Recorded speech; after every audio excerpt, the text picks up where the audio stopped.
नई शिक्षा नीति क्या है, इसमें 5+3+3+4 का कॉन्सेप्ट कैसा है, साथ ही जो 10+2 की पॉलिसी है इसमें और नई शिक्षा नीति में क्या अंतर है, आज के वीडियो में से हम समझेंगे। सबसे पहले हम समझते हैं कि नई शिक्षा नीति क्या है। शिक्षा नीति कोई भी हो, इसमें छात्रों के सर्वांगीण विकास पर जोर दिया जाता है और नई शिक्षा नीति में भी कुछ इसी प्रकार से है। लेकिन नई शिक्षा नीति में छात्र जो अपना अध्ययन करेंगे वो अपने आसपास के वातावरण से जो इन्हें ज्ञान प्राप्त हुआ है, इसी ज्ञान को जोड़ते हुए अपना अध्ययन, अपना पाठ्यक्रम पूरा करेंगे। अर्थात नई शिक्षा नीति में छात्रों के अध्ययन के लिए एक्टिविटी पर जोर दिया गया है। अब नई शिक्षा नीति को हम शुरू से समझने का प्रयास करते हैं। नई शिक्षा नीति जो है वो 4 स्टेज में होंगी, जो कि 5+3+3+4 को दर्शाता है। अब यहाँ पर हम देखेंगे कि जो प्रारंभ का 5 है इसे फाउंडेशन स्टेज कहा जाएगा, जो कि 5 वर्ष के लिए रहेगा। वहीं इसमें जो 3 है, जो सेकंड 3 दिखाई दे रहा है, इसका नाम दिया गया है प्रीपैटरी स्टेज, जो कि 3 वर्षों के लिए रहेगी। अब अगला जो 3 है इसे मिडिल स्टेज कहेंगे, जो कि 3 वर्ष के लिए रहेगा। और अंतिम 4 जो है वो सेकेंडरी स्टेज है, जो कि 4 वर्षों के लिए रहेगा। अब इसमें जो पहला 5 है इसे हम समझते हैं। जो पहला 5 है इसे फाउंडेशन स्टेज कहा जाएगा। अब जो फाउंडेशन स्टेज है वो 3 वर्ष की आयु से, छात्र की जो 3 वर्ष की आयु है यहाँ से प्रारंभ हो जाएगा। जैसे इसमें हम देखेंगे कि फाउंडेशन स्टेज कुल 5 वर्ष तक चलेगा। अब इसमें प्रारंभ के जो 3 वर्ष हैं, छात्र 3 वर्ष की आयु में शाला में पहुंचेगा और 3 वर्ष तक, 3 वर्ष की आयु से 3 वर्ष तक अर्थात 6 वर्ष तक छात्र केवल खेल कूद के लिए ही शाला जाएगा। तो जैसे बचपन में हम खेलते थे तो हमें बहुत अच्छा लगता था, तो इसी प्रकार अब छात्र केवल खेलने के लिए, इन्हें पढ़ाई के लिए किसी भी तरह से बाध्य नहीं किया जाएगा। केवल 3 साल तक प्ले स्कूल चलेगा। जैसे वर्तमान में यदि हम देखें तो मध्य प्रदेश में बाल वाटिका संचालित हो रही हैं, तो इसी प्रकार से नई शिक्षा नीति में 3 साल तक छात्र प्ले स्कूल में जाएगा, अर्थात केवल खेलकूद करेगा। इसके पश्चात जो अगले 2 साल हैं, कक्षा 1 और 2, 3 साल प्रारंभ के जो हैं वो LKG, KG1, KG2 इस प्रकार से नर्सरी कक्षाएं इसमें संचालित होंगी। और जो 2 साल हैं अगले, इसमें कक्षा 1 और 2 रहेगा। तो यहाँ पर भी छात्र खेल खेल में अपना अध्ययन करेंगे। इसमें खास बात है, जो फाउंडेशन स्टेज है इसमें छात्र का किसी प्रकार का भी एग्जाम नहीं होगा। तो प्रारंभ के 5 वर्ष जो कि फाउंडेशन स्टेज है, इसमें छात्र अपनी शाला में केवल खेल कूद से ही अपना अध्ययन करेंगे। जैसे आप देख सकते हैं कुछ इस प्रकार से, यदि खेलकूद शालाओं में हो तो छात्र, जैसे वर्तमान में हम देखते हैं कि शालाओं में जो दर संख्या है वो दिनों दिन कम होती जा रही है, तो इसे भी ध्यान में रखते हुए नई शिक्षा नीति को तैयार किया जा रहा है, जिसमें प्रारंभ के 5 साल छात्र केवल खेलकूद के माध्यम से ही पढ़ाई करेंगे। और जो फाउंडेशन स्टेज है इसकी खासियत है कि इसमें छात्रों के कोई भी एग्जाम नहीं होंगे। अब इसके उपरांत छात्र अगले स्टेज पर आ जाएगा, जो कि सेकंड स्टेज है, जिसे हम कहेंगे प्रीपैटरी स्टेज, जो कि 3 वर्षों के लिए रहेगा, जो यहाँ पर हम देखते हैं कि अगले 3 को दर्शाता है। अब यहाँ से छात्रों की जो एग्जाम है वो स्टार्ट हो जाएंगे। अब कक्षा की बात करें तो शुरू के जो 5 साल थे इसमें ही छात्र ने LKG, KG1, KG2 अर्थात नर्सरी की जो कक्षाएं हैं वो पढ़ लिया। साथ ही लास्ट के जो 2 साल थे इसमें कक्षा 1 और 2 का अध्ययन कर लिया। अब छात्र यहाँ से जो अगला स्टेज है प्रीपैटरी स्टेज, जो कि 3 वर्षों का है, इसमें कक्षा 3 से 5 तक अध्ययन करेंगे। और जो प्रीपैटरी स्टेज है इसकी खासियत है कि इसमें जो स्टडी होगी वो एक्टिविटी बेस्ड रहेगी। इसमें एक बहुत ही महत्वपूर्ण बात दी गई है कि जो छात्रों का अध्ययन होगा वो रीजनल लैंग्वेज में होगा, अर्थात मातृभाषा में होगा। यदि कोई छात्र मराठी लैंग्वेज से पढ़ना चाह रहे हैं तो मराठी लैंग्वेज से पढ़ाई कर सकता है, गुजराती लैंग्वेज या अन्य कोई भी मदर लैंग्वेज जो भी है उनकी, यदि उससे अध्ययन करना चाह रहे हैं तो छात्र उससे अध्ययन कर सकते हैं। इसमें शाला किसी प्रकार से छात्र पर दबाव नहीं बनाएगी और ना ही स्कूल छात्रों को बाध्य कर सकते हैं कि आपको अंग्रेजी माध्यम में ही पढ़ना है। हाँ, यदि छात्र पढ़ना चाहे तो वो अंग्रेजी माध्यम से पढ़ सकता है। तो जो सेकंड स्टेज है प्रीपैटरी स्टेज, जो कि 3 वर्षों के लिए रहेगा और इसमें अध्ययन आसपास के वातावरण से छात्र सीखेगा, अर्थात एक्टिविटी बेस्ड इसमें अध्ययन होगा और छात्रों को अपने रीजनल लैंग्वेज में अध्ययन करने का अधिकार रहेगा। साथ ही कक्षा 3 से छात्रों के एग्जाम भी स्टार्ट हो जाएंगे। अब हम बात करते हैं नेक्स्ट स्टेज की, जो कि मिडिल स्टेज है। मिडिल स्टेज जो कि थर्ड 3 को दर्शाता है और मिडिल स्टेज 3 वर्षों के लिए संचालित रहेगा। अब मिडिल स्टेज में कक्षा 8 तक के छात्र रहेंगे, क्योंकि जो सेकंड स्टेज था प्री पैट्री स्टेज, इसमें कक्षा 3 से 5 तक के छात्रों ने अध्ययन कर लिया। अब छात्र यहाँ पर कक्षा 6 में आ चुका है। अब कक्षा 6 से 8 तक का जो स्टेज है इसे मिडिल स्टेज कहा जाएगा और 3 वर्षों तक संचालित होगा, अर्थात कक्षा 6 से 8 तक।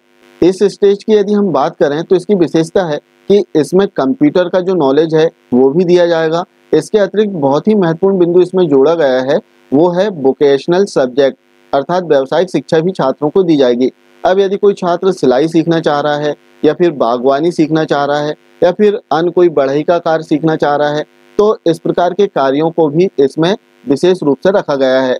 तो छात्र अपना वोकेशनल सब्जेक्ट भी चुन सकता है। इसके अतिरिक्त जो मैथ्स, साइंस और जो आर्ट्स अर्थात सामाजिक विज्ञान वगैरह है, तो वो सभी सब्जेक्ट इसमें पूर्व की भांति रहेंगे। और इन सब्जेक्ट के अतिरिक्त छात्र को एक इंडियन लैंग्वेज भी लेना होगा, जैसे संस्कृत, उर्दू, गुजराती या कोई भी जो अन्य इंडियन लैंग्वेज है, इन्हें छात्र को लेना अनिवार्य होगा। यदि वर्तमान में हम देखें तो वर्तमान में भी छात्र एक इंडियन लैंग्वेज का इसमें अध्ययन करता है। तो मिडिल स्टेज की यदि हम बात करें तो इसमें ज़्यादा कुछ चेंज नहीं किया गया है, केवल इसमें कंप्यूटर नॉलेज ऐड किया गया है और जो वोकेशनल सब्जेक्ट है इसे ऐड किया गया है। तो छात्र जो अपना व्यावसायिक यदि कौशल उनके पास में है और वो सीखना चाह रहे हैं कुछ, तो इन सब्जेक्टों का वो इसमें सिलेक्शन कर सकते हैं। तो इस प्रकार पहले 5 में छात्र ने नर्सरी से कक्षा 2 तक अध्ययन कर लिया। इसके उपरांत जो सेकंड 3 है इसमें छात्र क्लास 5 तक अध्ययन किया और जो थर्ड 3 है इसमें क्लास 8 तक छात्र ने अध्ययन कर लिया, जो कि मिडिल स्टेज था। अब इसके उपरांत जो है चौथा स्टेज, फोर्थ स्टेज, जिसे हम कहेंगे सेकेंडरी स्टेज। आइए इसमें हम देखते हैं। तो जो फोर्थ स्टेज है इसे सेकेंडरी स्टेज कहा जाएगा, जो कि 4 वर्षों तक रहेगा। अब फोर्थ स्टेज में कक्षा 9 से 12 तक के छात्र रहेंगे। जैसे हमने देखा कि जो थर्ड 3 था इसमें क्लास 8 तक के बच्चे आ गए थे। अब सेकेंडरी स्टेज में कक्षा 9 से 12 तक के बच्चे रहेंगे। इसमें खासियत है कि जैसे कक्षा 10वीं यदि छात्र उत्तीर्ण होता है तो 11वीं से छात्र को संकाय चुनना होता है, जैसे गणित संकाय, विज्ञान संकाय या वाणिज्य संकाय। तो इसमें जो नई शिक्षा नीति है इसमें छात्र को संकाय नहीं चुनना है, इसमें छात्र अपनी पसंद के कोई भी विषय सेलेक्ट कर सकता है। अब जैसे बात करें कि यदि कोई छात्र को गणित पसंद है तब वो गणित ले ले, इसके उपरांत यदि भूगोल पसंद है तब वो भूगोल भी ले सकता है, और यदि राजनीति पसंद है तब राजनीति भी गणित के साथ में छात्र ले सकता है। तो इसमें संकाय का बंधन नहीं है, अर्थात सेकेंडरी स्टेज में छात्र मल्टीपल सब्जेक्ट का सिलेक्शन कर सकता है।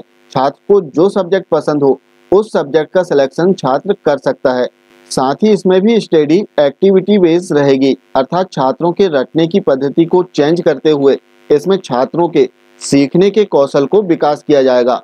इसके अतिरिक्त इसमें महत्वपूर्ण बात है कि सेमेस्टर एग्जाम होंगे, अर्थात प्रत्येक 6 माह में छात्रों के एग्जाम होंगे।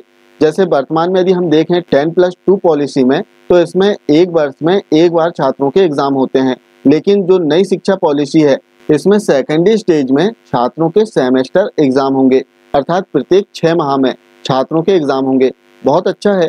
जैसे वर्तमान में हम देखें तो मार्च अप्रैल में एग्जाम होते हैं, फरवरी में होते हैं।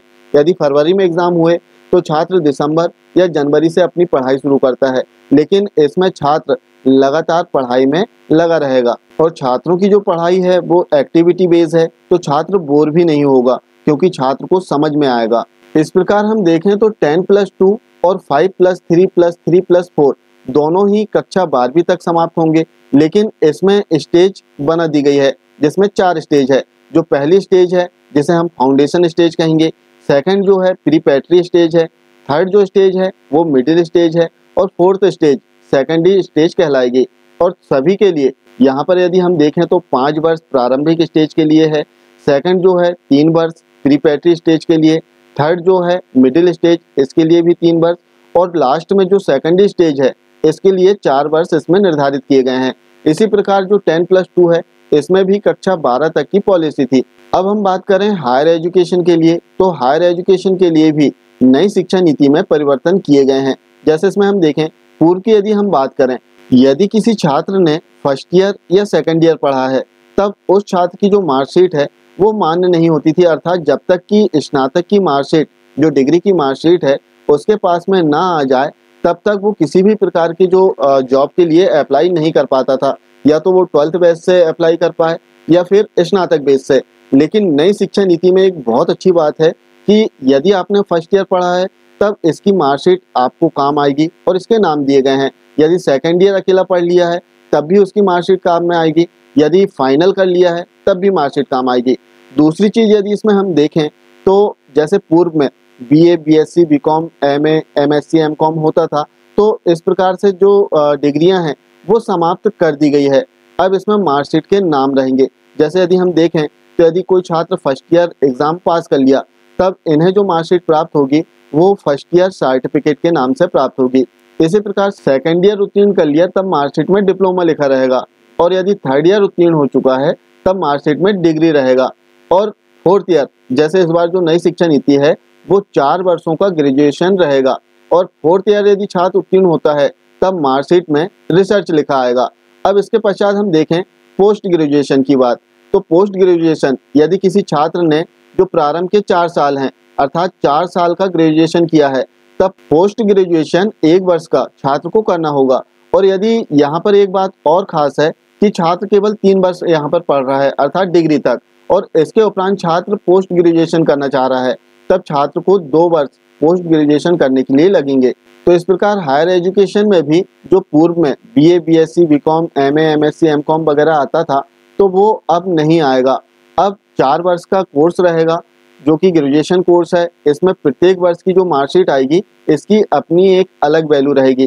साथ ही जो पोस्ट ग्रेजुएशन का कोर्स है यदि छात्र ने पूर्व में 4 वर्षों का कोर्स कर चुका है तब पोस्ट ग्रेजुएशन केवल 1 वर्ष का रहेगा, और छात्र ने केवल 3 वर्ष अर्थात थर्ड ईयर तक इसमें कोर्स किया है तब पोस्ट ग्रेजुएशन 2 वर्ष का छात्र को करना होगा। इसके अतिरिक्त हायर एजुकेशन में यदि एमफिल की बात करें तो नई शिक्षा नीति में एमफिल को हटा दिया गया है। वहीं PhD की यदि हम बात करते हैं तो PhD का जो कोर्स है पूर्व की भांति 4 वर्षों का रहेगा। ये थी नई शिक्षा नीति के संबंध में कुछ खास बातें। आशा है जानकारी आपको अच्छी लगी होगी। मिलते हैं कुछ इसी प्रकार की जानकारियों के साथ में अगले वीडियो में। तब तक के लिए जय हिंद।